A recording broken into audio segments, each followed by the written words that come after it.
الحمد لله نحمده ونستعينه ونستغفره ونؤمن به ونتوكل عليه ونعوذ بالله من شرور أنفسنا ومن سيئات أعمالنا من يهده الله فلا مضل له ومن يضلل فلا هادي له وأشهد أن لا إله إلا الله وحده لا شريك له وأشهد أن محمدا عبده ورسوله أما بعد فإن خير الحديث كتاب الله وخير الهدي هدي محمد صلى الله عليه وسلم وشر الأمور محدثاتها وكل محدثة بدعة وكل بدعة ضلالة وكل ضلالة في النار. فأعوذ بالله من السميع العليم من الشيطان الرجيم. بسم الله الرحمن الرحيم.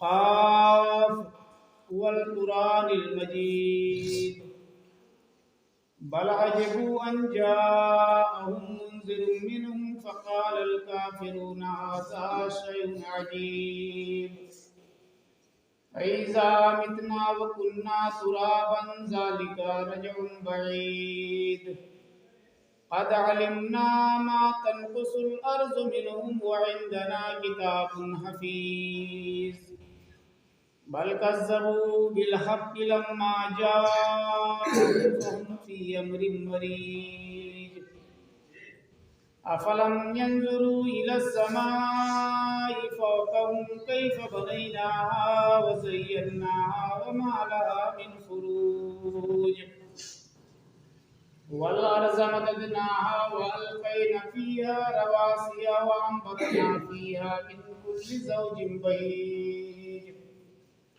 تبصرة وذكرى لكل عبد منيب ونزلنا من السماء ماء مباركا فأنبتنا به جنات وحب الحصيد والنخل باسقات لها طلع نضيد رزقا للعباد وأحيينا به بلدة ميتا كذلك الخروج كذبت قبلهم قوم نوح وأصحاب الرس وثمود وعاد وفرعون وإخوان لوط وأصحاب الأيكة وقوم تبع كل كذب الرسل فحق وعيد أفعينا بالخلق الأول ولهم في لبس من خلق جديد.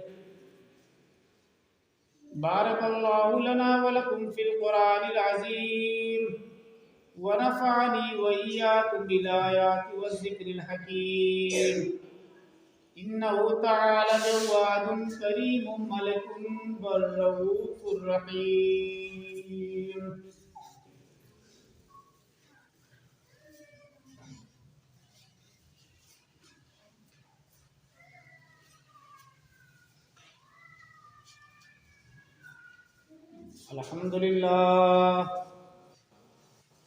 الحمد لله علي الذات عظيم الصفات سميع السمات كبير الشان جليل القدر رفيع الذكر مطاع الأمر جليل البرهان فخيم الاسم غزير العلم وسيل حلمه كثير الغفران جميل الثناء جزيل العطاء مجيب الدعاء عميم الإحسان سريع الحساب شديد العقاب عليم العذاب عزيز السلطان وأشهد أن لا إله إلا الله وحده لا شريك له وأشهد أن محمدا عبده ورسوله أما بعد فقد قال الله تعالى في كلامه المجيد والفرقان الحميد. فأعوذ بالله من السميع العليم من الشيطان الرجيم. بسم الله الرحمن الرحيم.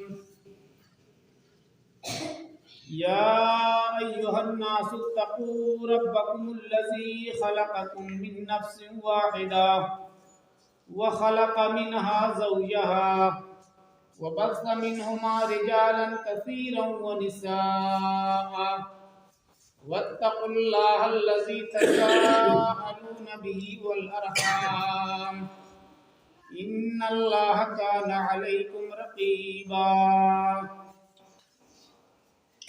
وقال النبي صلى الله عليه وسلم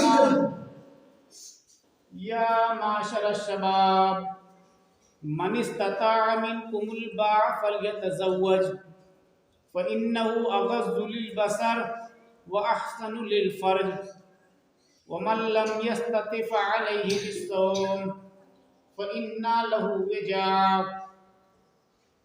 وقال النبي صلى الله عليه وسلم في مقام آخر تنكح المرأة لأربع لمالها ولجمالها ولحسبها ولدينها فاظفر بذات الدين تربت یداک. برادران اسلام، معزز سامعین کرام، دینی اور ملنی بھائیوں، اپنے عزیز کے بزرگوں، ہم عمر اور علی کے ساتھیوں، ہر قسم کی تعریف کے لائق اللہ رب العالمین کی ذات ہے جس نے ہمیں اور آپ کو اس دنیا فانی کے اندر پیدا کرنے کے بعد اشرف الامت کے لقب سے ملقب کیا، ساری مخلوقات پر فضیلت اور برتری بخشی، اور اپنے آخری نبی جناب محمد رسول اللہ صلی اللہ علیہ وسلم کے امتی ہونے کا شرف بخشا. حضرات گرامی، اللہ کے نبی جناب محمد رسول اللہ صلی اللہ علیہ وسلم جس وقت دنیا فانی میں تشریف لائے، یقیناً آپ سے پہلے جتنے انبیاء کرام، جتنے رسول، جتنے پیغمبر بھیجے گئے تھے، یقیناً انتھک کوششیں کی، سارے کے سارے لوگ، سارے کے سارے پیغمبر دعوت اللہ کی طرف بلاتے رہے، اعلاء کلمت اللہ کی دعوت دیتے رہے، لیکن اللہ کے نبی جناب محمد رسول اللہ صلی اللہ علیہ وسلم جب آخر میں تشریف لائے، جب آپ کو سب سے آخر میں نبی بنایا گیا، تو سب سے بڑی ذمہ داری آپ کے اوپر ڈالی گئی. جتنے انبیاء کرام آئے، سب کا ایک علاقہ ہوتا تھا، لیکن اپنے آخری نبی جناب محمد رسول اللہ صلی اللہ علیہ وسلم کا کوئی علاقہ نہیں تھا. آپ کو پوری دنیا کے لیے رہبر، رہنما، پیشوا، اغوا، لیڈر اور پیغمبر بنا کر بھیج دیا گیا. یہ سب سے بڑی ذمہ داری آپ کے اوپر تھی. جس وقت آپ نے دنیا فانی کے اندر آنکھیں کھولی، قبائل عرب کے باشندوں کو دیکھا ایک اللہ رب العالمین کو چھوڑ کر سینکڑوں معبودان باطلہ کی پرستش میں ملوث ہیں. آپ کے دل میں تکلیف ہوتی تھی کہ لوگ ایک اللہ رب العالمین کو چھوڑ کر شجر اور حجر کی عبادتیں کرتے ہیں. اللہ رب العالمین کو آپ سے کام لینا مقصد تھا.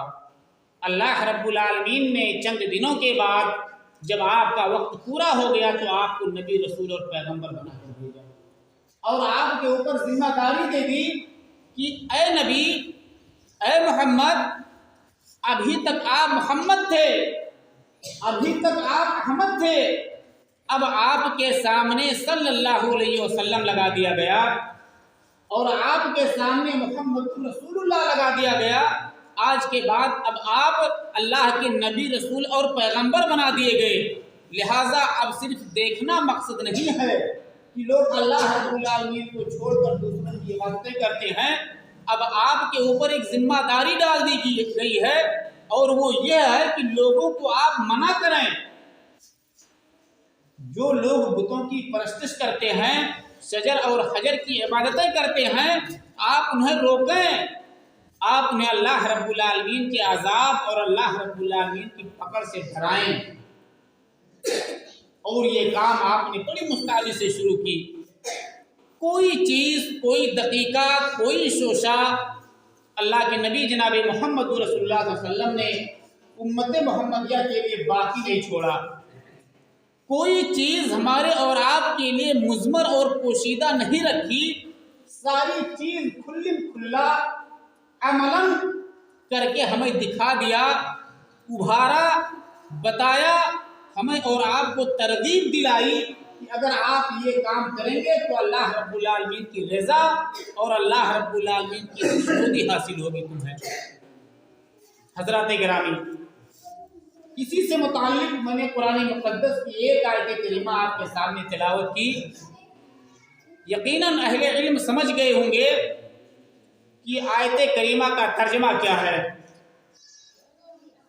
اللہ رب العالمین نے آیت کریمہ کے اندر فرمایا، یا ایھا الناس اتقوا ربکم الذی خلقکم من نفس واحدہ وخلق منها زوجها وبث منهما رجالا کثیرا ونساء واتقوا اللہ الذی تساءلون به والارحام۔ اے لوگو، اللہ رب العالمین سے ڈرو۔ کون لوگو؟ یا ایھا الناس اتقوا ربکم الذی خلقکم من نفس واحدہ، جس نے تمہیں ایک مرد آدم اور ایک عورت حوا سے پیدا کیا اور اسی سے تمہارا جوڑا بھی بنایا۔ حضرات گرامی، یقیناً بارہا یہ آیت کریمہ آپ شادی بیاہ کے موقع پہ جب نکاح ہوتا ہے اس کے اندر یہ آیت کریمہ پڑھی جاتی ہے۔ آپ جانتے ہیں مقصد کیا ہوتا ہے؟ لوگوں کو ترغیب دلانا، لوگوں کو ابھارنا، لوگوں کو بتانا مقصد ہوتا ہے کہ اے لوگو، اللہ رب العالمین نے تمہیں ایک مرد آدم اور ایک عورت حوا سے پیدا کیا۔ پیدا کرنے کا مطلب اللہ رب العالمین نے تمہارے لیے نکاح کو جائز قرار دیا۔ عربی میں نکاح عربی زبان کا ایک لفظ ہے جس کے معنی ہوتے ہیں آپس میں ملا دینا، جوڑ دینا، دو اجنبی لوگوں کو، دو اجنبی شخصوں کو آپس میں ملا کر ایک کر دینا۔ یہی چیز ہے جسے آپ عربی میں نکاح کہتے ہیں، اور اسی سے ہے منکوحہ، جس کے ساتھ نکاح کیا گیا۔ اللہ کے نبی جناب محمد رسول اللہ صلی اللہ علیہ وسلم نے ایک حدیث کریمہ کے اندر ارشاد فرمایا، یا معاشر الشباب من استطاع منکم الباء فلیتزوج فإنه اغض للبصر واحسن للفرج ومن لم يستطع فعليه بالصوم فإنه له وجاء۔ اللہ کے رسول جناب محمد رسول اللہ صلی اللہ علیہ وسلم ایک مرتبہ خطبہ دے رہے تھے، آپ جوانوں کی ایک جماعت سے مخاطب ہوئے اور کہا، یا معاشر الشباب، اے جوانوں، اے نوجوانوں کی جماعت، اے نوجوانوں کی ٹولی، من استطاع منکم الباء فلیتزوج، خوب غور سے سن لو نوجوانوں کی جماعت، جو تم میں سے قوت باہ رکھتا ہو، جو تم میں سے نان و نفقہ کی طاقت رکھتا ہو، فلیتزوج، تو چاہیے کہ وہ نکاح کرے، وہ شادی کرے، اس کے لیے ضروری ہے۔ کیوں ضروری ہے؟ اللہ کے رسول صلی اللہ علیہ وسلم نے حکمت بیان کی، فَإِنَّهُ أَغَضُّ لِلْبَصَرِ۔ آپ اتنے بڑے معلم، اتنے بڑے مدبر اور اتنے بڑے مفکر، ساری چیزیں آپ کو معلوم تھی، ساری چیزیں اللہ رب العالمین نے آپ کے اندر پیوست کر دی تھی، ساری چیزیں کوٹ کوٹ کر اللہ رب العالمین نے آپ کے اندر ڈال دی تھی، آپ بہت بڑے مدبر تھے، بہت بڑے مفکر تھے۔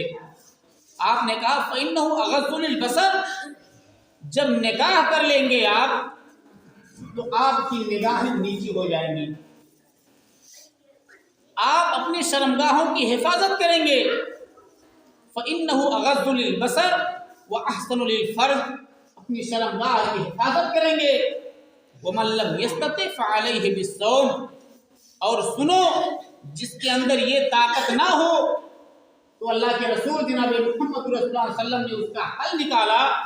آپ نے بتایا جس کے اندر یہ طاقت نہ ہو تو چاہیے کہ وہ روزہ رکھے۔ وَمَن لَّمْ يَسْتَطِعْ فَعَلَيْهِ بِالصَّوْمِ، تو اس کے اوپر لازم ہے کہ وہ روزہ رکھے۔ فَإِنَّهُ أَغَضُّ لِلْبَصَرِ وَأَحْسَنُ لِلْفَرْجِ وَمَن لَّمْ يَسْتَطِعْ فَعَلَيْهِ بِالصَّوْمِ فَإِنَّهُ لَهُ وِجَاءٌ، اور جب آدمی روزے سے ہوتا ہے تو روزہ گویا کہ اس کے لیے ڈھال بن جاتا ہے۔ یہ تدبیر بتلائی اللہ کے رسول جناب محمد رسول اللہ علیہ وسلم نے، کوئی چیز باقی نہیں چھوڑی، یہاں تک کہ نکاح کے معاملے میں بھی ساری چیزیں بتا دی کہ دو اجنبی جوڑوں کو کیسے آپس میں ملایا جاتا ہے۔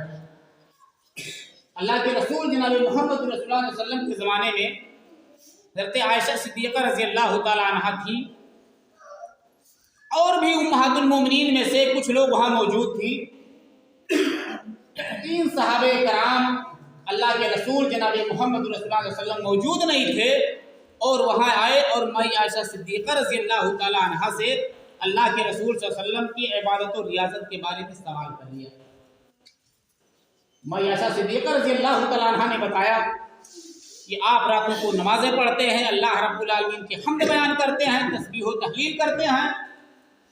تینوں نے وہی تحیہ کر لیا، وہی عہد کر لیا کہ اللہ کے رسول صلی اللہ علیہ وسلم جو کہ بخشے بخشائے ہیں، اللہ رب العالمین نے آپ کے سارے گناہوں کو معاف کر دیا ہے، پھر بھی آپ اللہ رب العالمین سے اس قدر روتے ہیں، اور ہم ہیں کہ اللہ رب العالمین کی یاد سے غافل ہو جاتے ہیں، اللہ رب العالمین کی حمد نہیں بیان کر پاتے ہیں کما حق ہو جیسا بیان کرنا چاہیے۔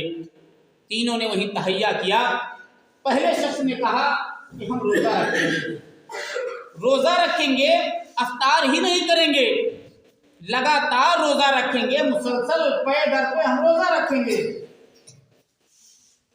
دوسرے نے کہا کہ ہم شادی نہیں کریں گے، دوسرے نے کہا کہ ہم شادی نہیں کریں گے کیونکہ جب ہم شادی بیاہ کر لیں گے، بچے ہوں گے، ہمیں اپنا وقت دینا ہوگا، اور جب ہم اپنا وقت وہاں صرف کریں گے تو ہم اللہ رب العالمین کی تسبیح نہیں بیان کر پائیں گے۔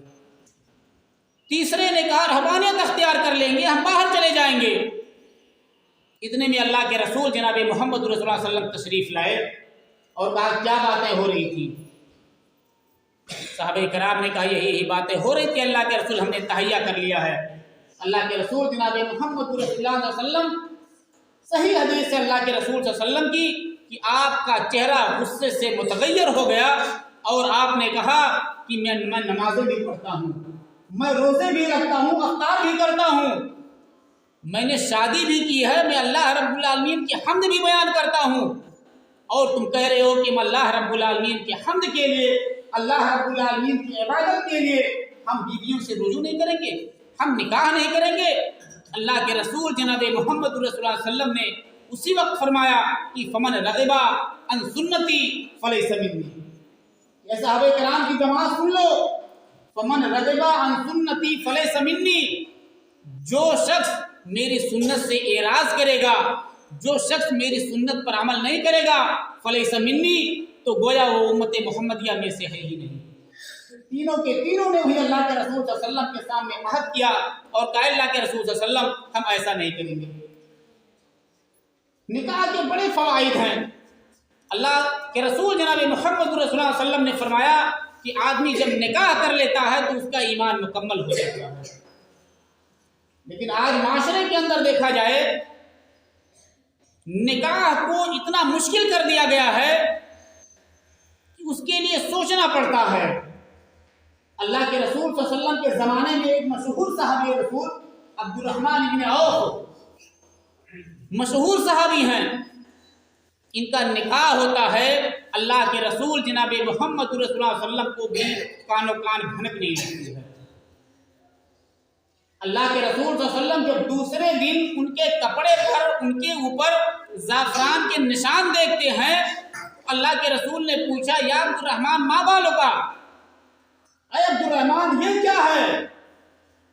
کہا اللہ کے رسول میں نے شادی کرنی ہے۔ اللہ کے رسول جناب محمد رسول اللہ صلی اللہ علیہ وسلم نے فرمایا اولی ملو بے شادی۔ اسی موقع پہ انہی کو کہا تھا اللہ کے رسول نے، بخاری شریف کے اندر موجود ہے حدیث اولی ملو بے شادی، کہ جب آپ نے نکاح کر لیا ہے، آپ نے شادی کر لی ہے، تو اولی ملو بے شادی، آپ ولیمہ کیجئے گرچہ ایک بکری ہی کیوں نہ ہو۔ اب آپ غور کریں کہ آج سے 1450 سال پہلے ہمارے آخری نبی جناب محمد رسول اللہ صلی اللہ علیہ وسلم کے زمانے میں شادیاں ہوتی تھیں، خود پوری دنیا کے معلم، پوری دنیا کے استاد، آپ کو اس بات کا علم نہیں ہوتا تھا۔ آج ہم معاشرے کا جائزہ لیں، معاشرے کے اندر ٹٹولیں کہ آج کتنی بہنیں، کتنی بیٹیاں بیٹھی ہوئی ہیں، سوچ رہی ہیں، والدین مجبور ہیں۔ آج ہمارا معاشرہ کہاں سے کہاں جا رہا ہے۔ اللہ کے رسول صلی اللہ علیہ وسلم نے فرمایا کہ تنکح المرأة لأربع، عورت سے شادی کی جاتی ہے، تنکح المرأة لأربع، نکاح کیا جاتا ہے 4 چیزوں کی بنیاد پہ۔ تنکح المرأة لأربع لمالها ولجمالها ولحسبها ولدينها فاظفر بذات الدين۔ 4 چیزیں ایسی ہیں جس کی بنیاد پہ ایک لڑکی سے، ایک بچی سے، ایک عورت سے نکاح کیا جاتا ہے۔ وہ چاروں چیزیں اللہ کے رسول نے بیان فرما دیا کہ تنکح المرأة لأربع لمالها، اس کے مال کی وجہ سے، ولجمالها، اس کی خوبصورتی کی وجہ سے، ولدينها، دین کی وجہ سے، ولحسبها، اور اس کے خاندان کی وجہ سے۔ فاظفر بذات الدین، اللہ کے رسول جناب محمد رسول اللہ صلی اللہ علیہ وسلم نے یہ چاروں چیزیں بتانے کے بعد حکم لگا دیا، حکم دے دیا، فاظفر بذات الدین، دینداری کو ترجیح دو، دیندار لڑکی سے شادی کرو۔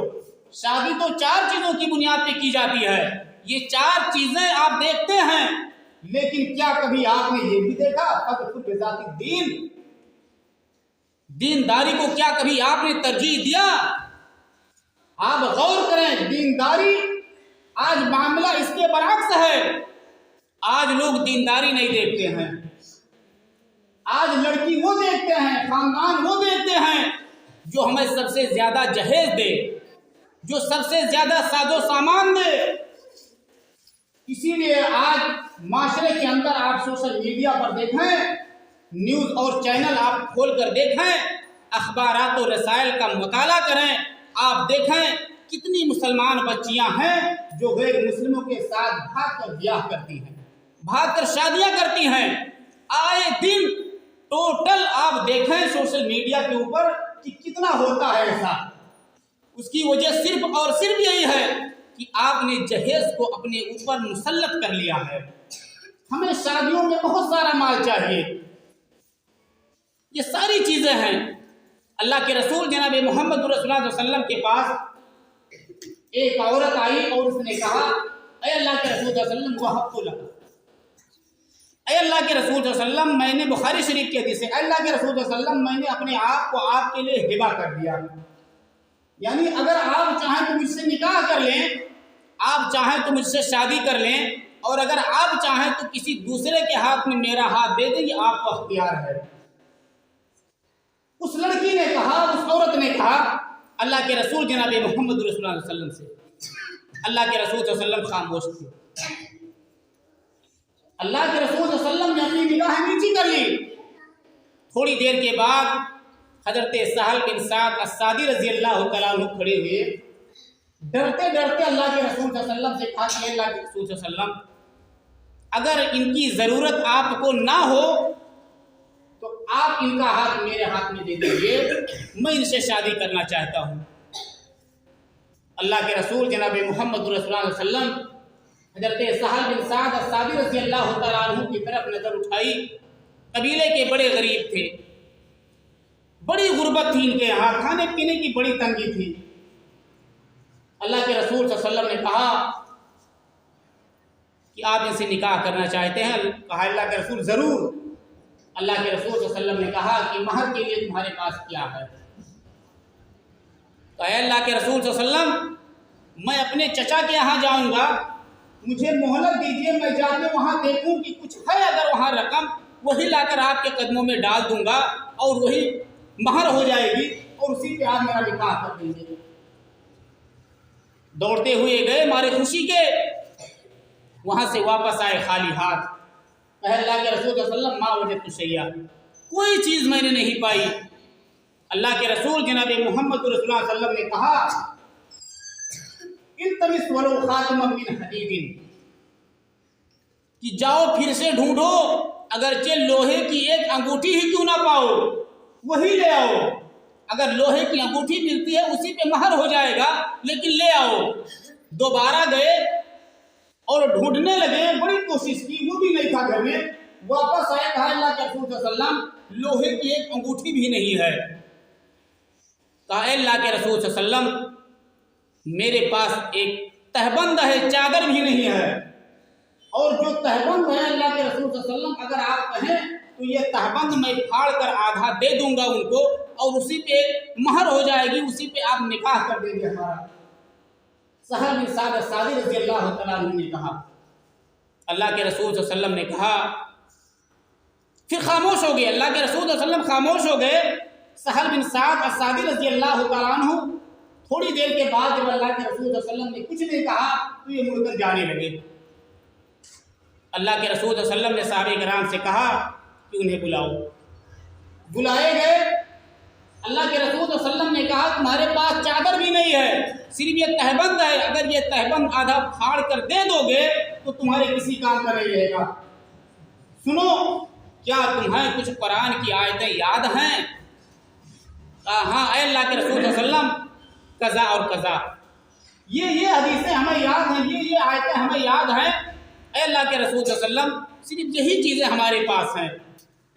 اللہ کے رسول جناب محمد رسول اللہ صلی اللہ علیہ وسلم نے کہا زوجتک بمن معک من القرآن. کہا سنو، میں نے تمہارا نکاح کر دیا اس چیز پر جو چیزیں تمہیں قرآن میں سے یاد ہیں، اس شرط پر کہ جو چیزیں تمہیں یاد ہیں وہ اپنی بیوی کو تم یاد کراؤ گے. زوجتک بمن معک من القرآن، میں نے آپ کا نکاح اس شرط پہ کیا ہے کہ جو چیزیں، جو پرانی آیات تمہیں یاد ہے اپنی بیوی کو یاد کراؤ. یہی ان کا مہر حق ہے، یہی چیز پہ ہم نکاح کرتے ہیں اور یہ چیز تم انہیں یاد کروا دینا. کتنا آسان تھا، کتنی جلدی اللہ کے رسول صلی اللہ علیہ وسلم نے سہل بن سعد الساعدی رضی اللہ تعالیٰ عنہ کا نکاح کر دیا. آج ہم غور کریں، آج ہم اپنے معاشرے کا جائزہ لیں. آج دینداری کو ترجیح نہیں دی جاتی ہے، اسی وجہ سے سارے فتنے، سارے فساد، ساری برائیاں جو پیدا ہوتی ہیں اس کی وجہ یہی ہے کہ ہم کتاب و سنت سے اعراض کر رہے ہیں، کتاب و سنت سے روگردانی کر رہے ہیں. اگر دینداری کو ترجیح دی جائے، آپ غور کریں، اللہ کے رسول جناب محمد رسول اللہ صلی اللہ علیہ وسلم نے جو شادی کی تھی حضرت خدیجہ رضی اللہ تعالیٰ عنہ سے شادی کی.